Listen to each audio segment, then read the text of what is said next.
Tu m'as entendu me plaindre au début de l'aventure qu'il faisait super chaud, genre 45-50 degrés Celsius? Bah, c'est ça. Aujourd'hui, à matin, début de l'automne, il fait 4 degrés Celsius.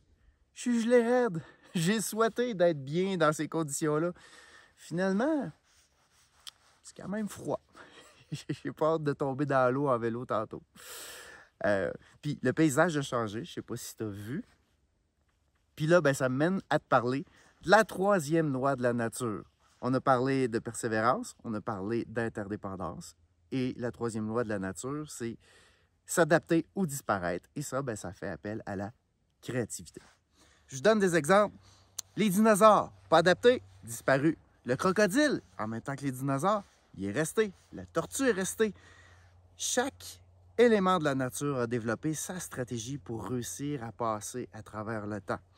Dans le cas du porc-épic, c'est des pics. Dans le cas de l'ours, c'est le poids, le poil, la vitesse, la force, la grosseur. Nous, dans notre cas, les humains, c'est quoi nos stratégies de survie? Il y a les pouces, hein, l'appréhension. Moi, durant mon expé, ça va me servir en kayak, les pouces.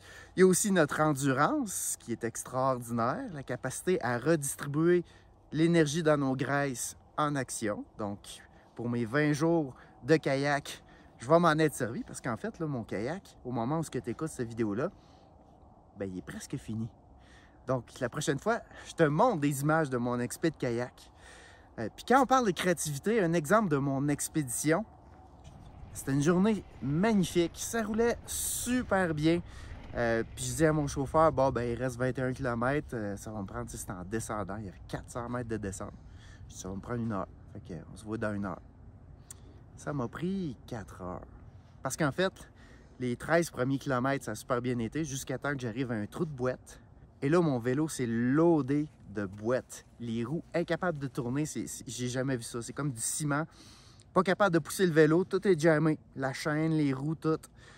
J'ai déboîté mon vélo, je suis reparti, j'ai fait un bout, ça a reboîté. Mes souliers, il se faisait des semelles en dessous de mes souliers, ça d'épais. J'arrive à un ruisseau, nettoie le vélo, puis là, je repars. J'ai fait 300 mètres. Impossible d'avancer. Je suis obligé de porter mon vélo. Il me reste 4 km à faire. Et là, c'était vraiment rendu l'enfer. J'avais plus de fun, j'étais fatigué. Fait que j'ai pensé à faire les choses autrement. J'ai pensé à comment m'adapter. Puis m'adapter, c'est qu'en regardant sur la carte, je me suis rendu compte qu'il y avait un petit ruisseau. Puis le ruisseau, ben, il allait dans le même sens que le chemin que je suivais. Fait qu'à la place d'être sur le chemin, j'ai décidé de faire la distance sur le ruisseau. Ça allait mieux. J'ai pas eu à porter un vélo de 50 livres plein de boîtes. Donc, toutes des stratégies comme ça qui me permettent d'avancer puis de contourner les problèmes.